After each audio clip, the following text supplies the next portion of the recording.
Izinkan saya membacakan susunan acara kegiatan hari ini.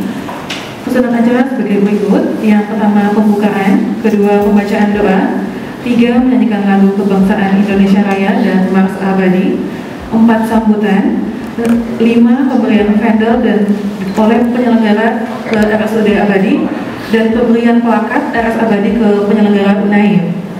6 ada pretest dan post-test, 7 penyampaian materi, 8 demonstrasi alat, 9 sesi sharing session, 10 pemberian reading, dan terakhir penutup. Acara pertama yaitu pembukaan. Marilah kita bersama-sama membuka acara ini dengan bacaan basmalah. Bismillahirrahmanirrahim.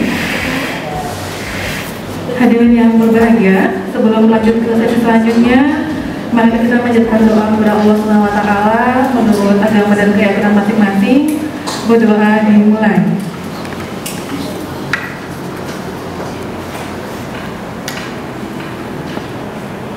Berdoa selesai. Selanjutnya menyanyikan lagu kebangsaan Indonesia Raya dan dilanjutkan Mars Abadi. Hadirin dimohon berdiri.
Selamat pagi dan salam sejahtera untuk kita semua.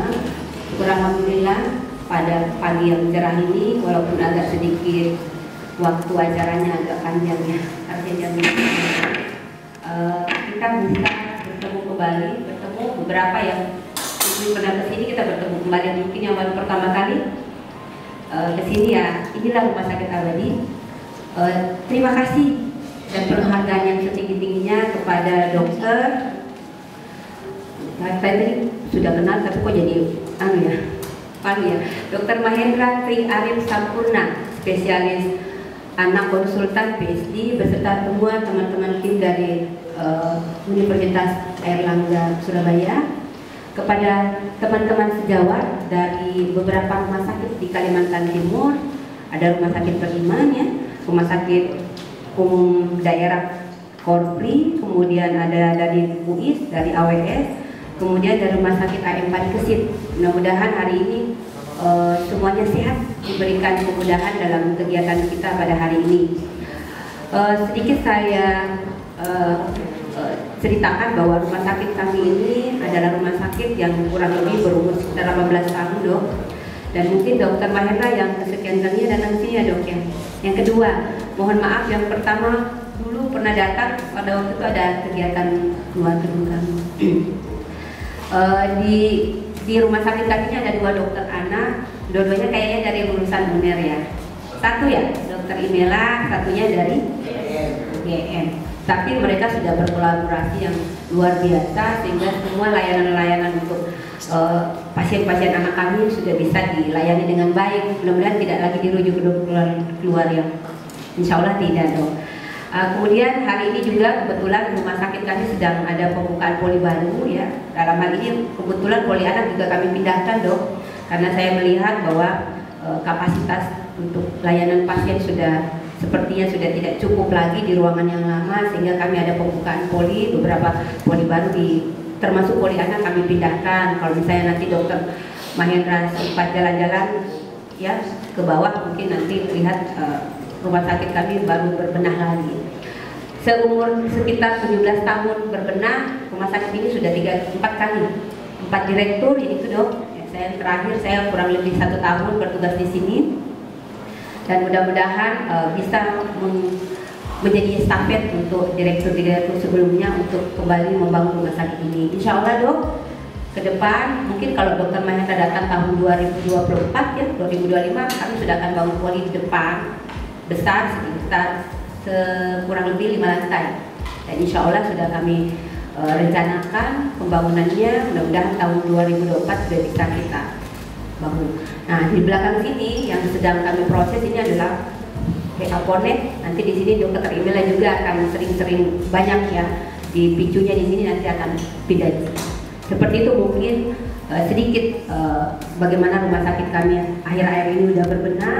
Doakan kami dok, Dr. Mahendra dan semua rekan-rekan, mudah-mudahan kami istiqomah agar semua layanan-layanan pasien di rumah sakit Abadi bisa kami bantu dengan baik, terutama masyarakat yang menengah ke bawah tentunya, karena wilayah kami memang ada sangat kecil kalau marketnya cuma 5 puskesmas, tetapi saya berharap dengan nanti insya Allah IKN akan berada dekat dengan rumah sakit kami, ada ribuan masyarakat akan berpindah ke sini, mudah-mudahan jadi ya.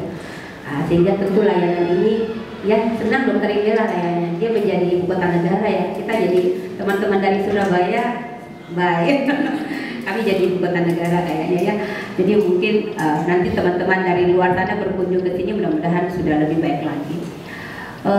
Pada hari ini mungkin acara yang paling utama adalah berupa pengabdian pada masyarakat dari Universitas Airlangga. Dalam hal ini ada sosialisasi dan pelatihan inovasi tata laksana untuk hiperbilirubinemia, untuk pasien-pasien hiperbilirubinemia. Mungkin mudah-mudahan juga saya tadi dengar-dengar ada bantuan, mudah-mudahan bantuan alat ini nanti akan berkah untuk rumah sakit kami, membantu masyarakat atau pasien-pasien di rumah sakit Abadi.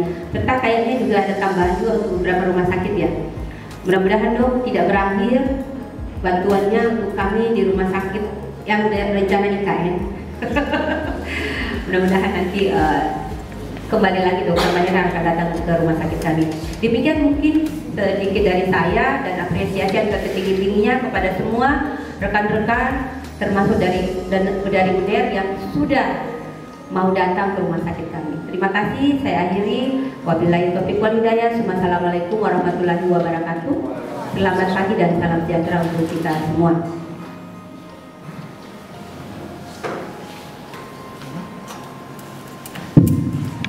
Assalamualaikum warahmatullahi wabarakatuh. Terima kasih hospitality-nya saya ucapkan kepada Ibu Direktur yang sudah mengizinkan kami untuk bisa berkunjung ke sini dan bersilaturahmi kembali, karena ini adalah kunjungan kedua kami. Saya sebelum mengucapkan terima kasih dulu, saya perkenalkan yang datang tamunya di sini dulu. Ya, saya membawa tim saya. Ya, ada Ibu Zida Husina, Sarjana Kesehatan Masyarakat dari Fakultas Kesehatan Masyarakat.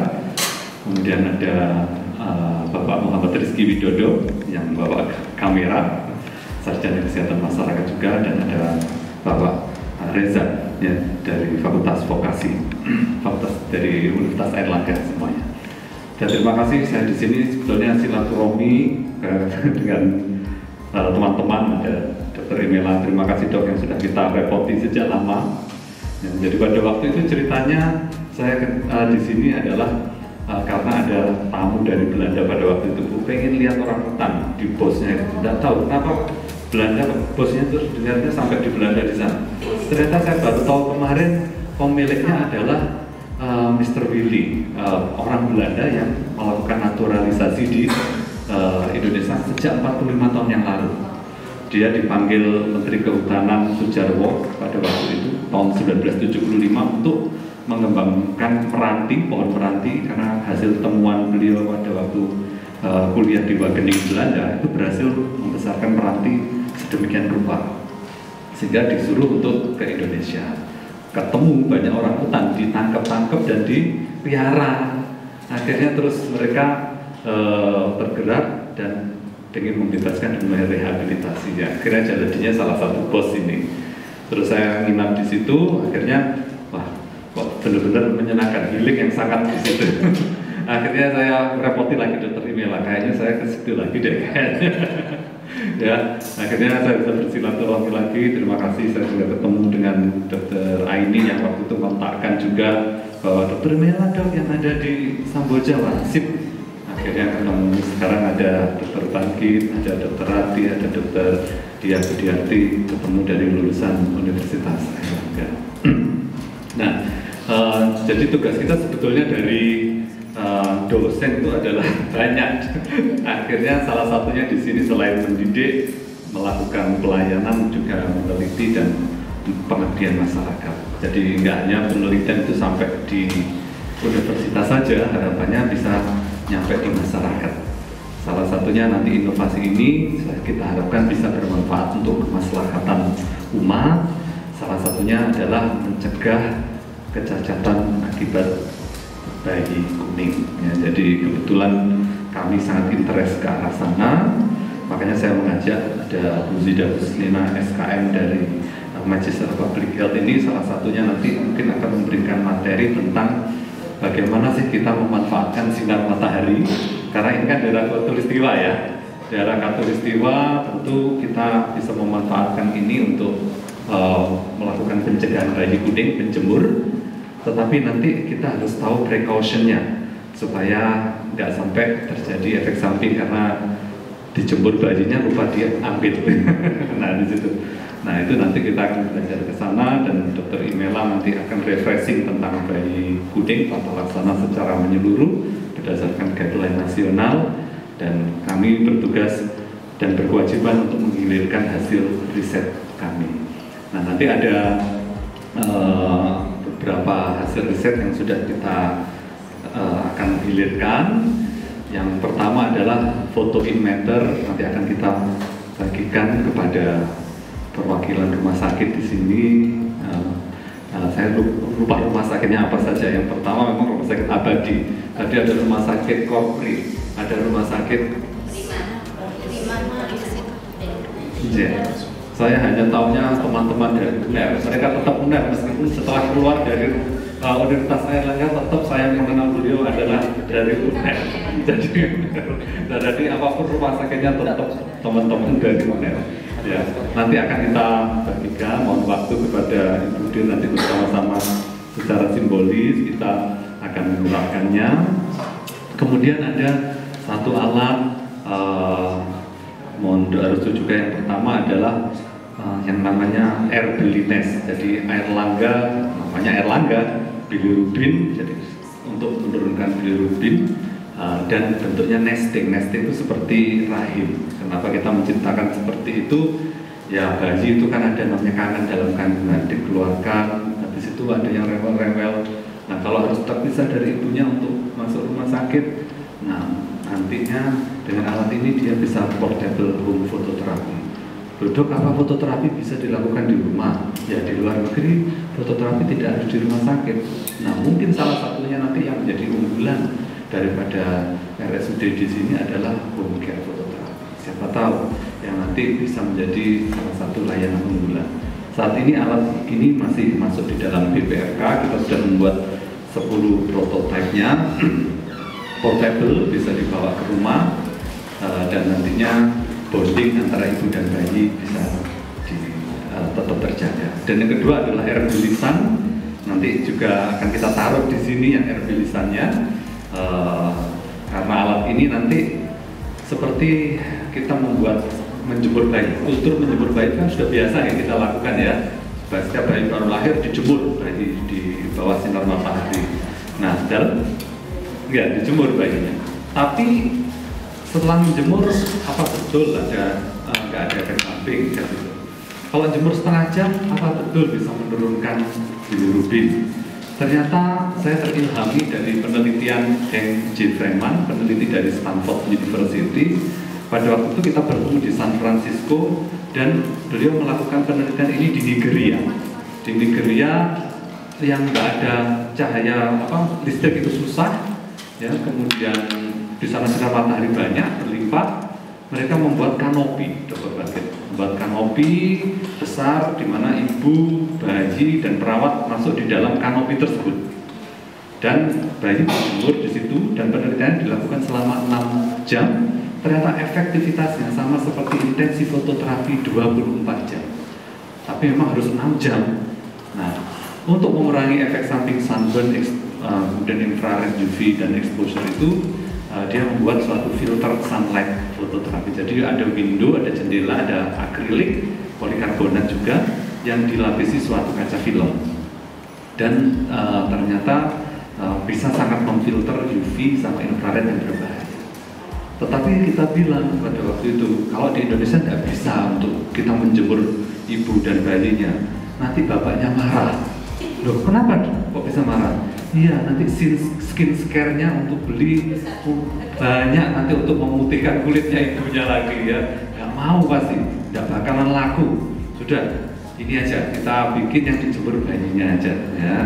Bayi, jadi akan kita modifikasi, kan kita suka ATM, amati, tiru dan modifikasi. Ya, katanya gitu Pak Nadiem Makarim, si Facebook itu juga ATM. Siapa Facebook itu? Iya, susah nama saya nggak bisa ngomong itu. Dr. Bangkit yang tahu namanya. Katanya dia membuat semacam Twitter yang jadi thread, ya, yaitu amati, tiru, modifikasi. Saya juga bilang saya amati, saya tiru, saya modifikasi window filter sunlight-nya menjadi alat yang namanya Erlangga bilirubin sun. Alat penurun kadar bilirubin dari sinar matahari dari Universitas Airlangga. Jadi kata-katanya seperti itu. Nah, mungkin nanti akan kita manfaatkan di sini dan kita harapkan bisa memberikan manfaat dan kita berbadata. Ada tim yang nanti akan mengukur intensitas sinar matahari di Samboja ini dan di Kalimantan ini apakah memang bisa menurunkan bilirubin atau tidak. Mungkin itu yang ingin kami sampaikan pada acara hari ini. Demikian dari saya kembalikan kepada Mbak Bella. Terima kasih Mbak Bella juga yang sudah tadi kemarin siang sudah menyiapkan acara ini. Terima kasih sound systemnya, sempat nyoba displaynya ini untuk karaoke juga Bu. Maturun.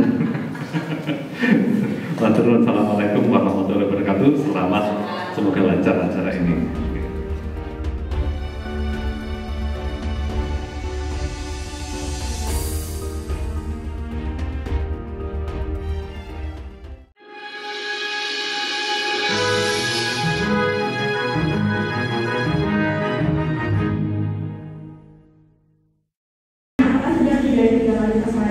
Dan juga berat badannya apakah tidak turun lebih dari 10% dalam 5 hari pertama berbulan.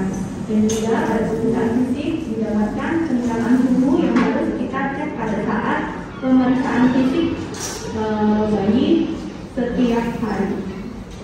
Dan juga tidak disarankan untuk memberikan cairan tambahan rutin seperti dextrose atau air pada bayi yang mendapat ASI dan tidak mengalami dehidrasi. Kemudian kalau untuk kondisi-kondisi pencegahan secondary pneumonia, salah satunya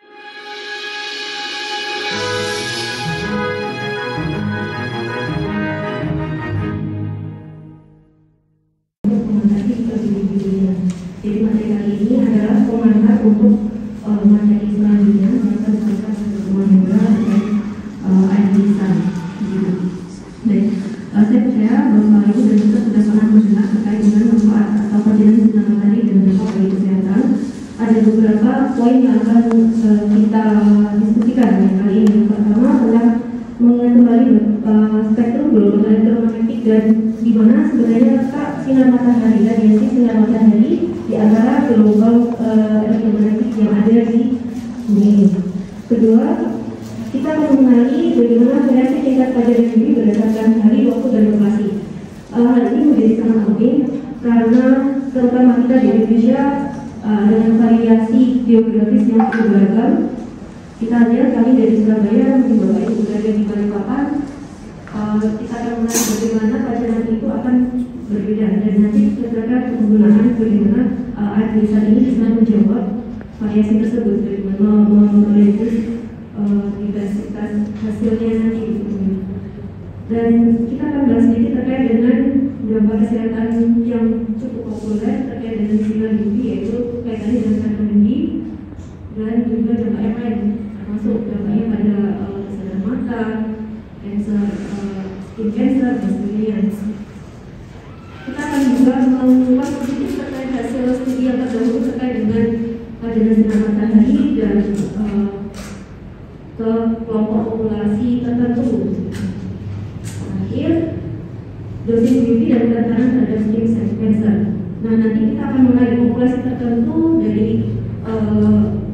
kelompok-kelompok usia, terus kemudian dari ras tertentu itu ternyata memiliki kerentanan yang berbeda.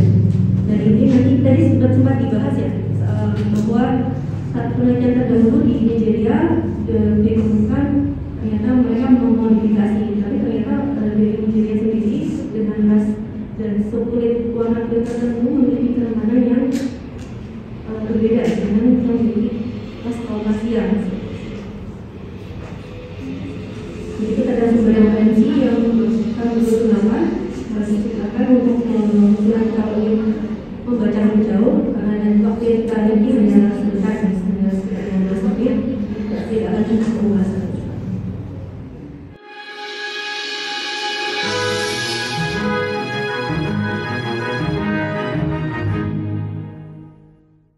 Kekuatannya seberapa? Nah, itulah kita punya inovasi gimana bisa mengukur. Kenapa? Karena alat yang ada di Indonesia ini belum memasyarakat. Yang ada multilegnya Draeger Benelux itu sudah dilengkapi dengan intensity meter.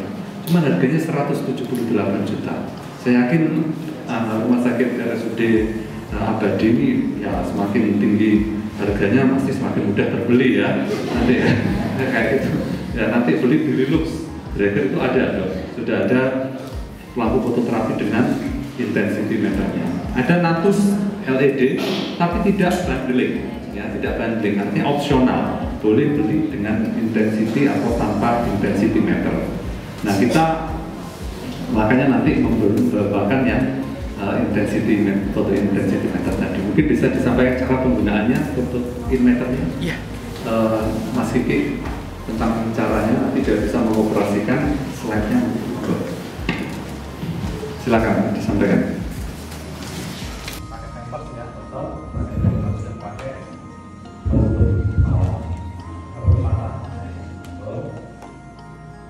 ini misalnya jadi siapa ya, bisa gendong dokternya nanti menaikkan dan menurunkan intensitas. Tapi sebelum dipasang, kita protokolnya sesuai dengan aturan dari KAP sebelum melakukan fotografi.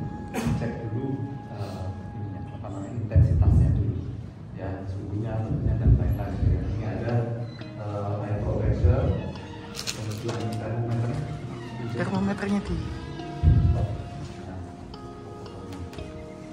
suhunya, termometernya tadi saya bilang karena memang supaya untuk perawat yang biasa melakukan cara memasang bayi ke mesin fototerapi, enggak.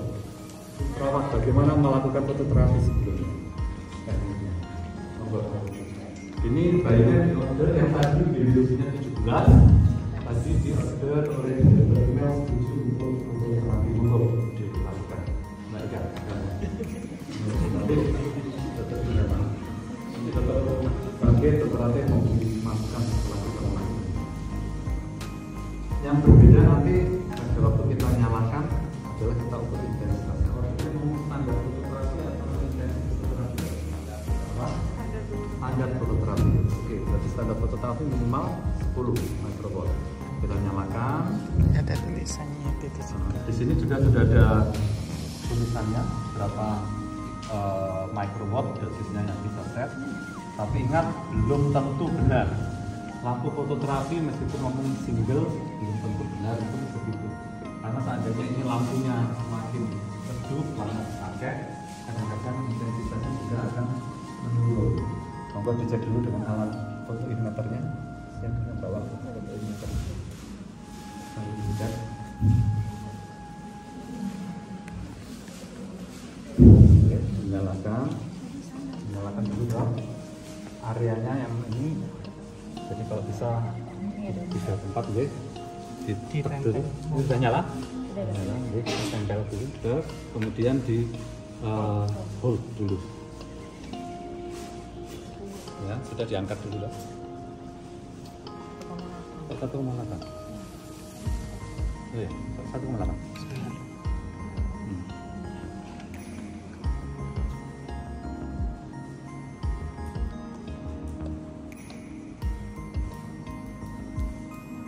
Oh iya, 8,2 di sini. Cek dulu. 8,2 masuk di standar. Ya, berapa itu? 8,6.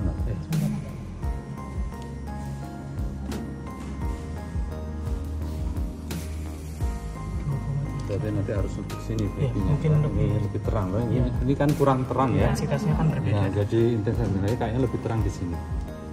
Jadi biasanya fototerapi itu seperti itu nanti. 15. Nah, jadi minimal bayinya yang kepala akan mendapatkan yang lebih minim tampaknya nanti. Fototerapi juga gitu. Jadi boleh fototerapinya nanti seperti ini ke bawah sini kan lebih banyak dibandingkan yang di sini. Jadi silakan diletakkan bayinya. Yang di atas ini coba udah dicek. Jadi sudah memenuhi semua atau belum? Atasnya juga 10 masih 5,2 ya.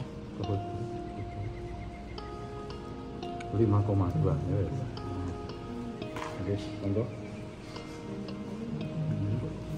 Jadi nanti kita bisa naikkan dosisnya, jadi supaya di sini juga paling tidak mendapatkan intensif standar fototerapi. Dalam hujan ya.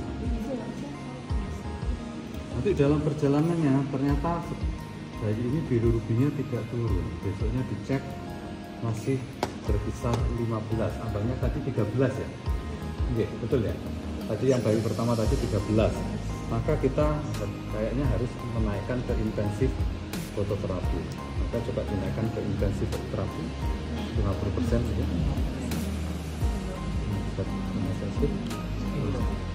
Oke, kita coba cek di sini. Kalau naik sudah.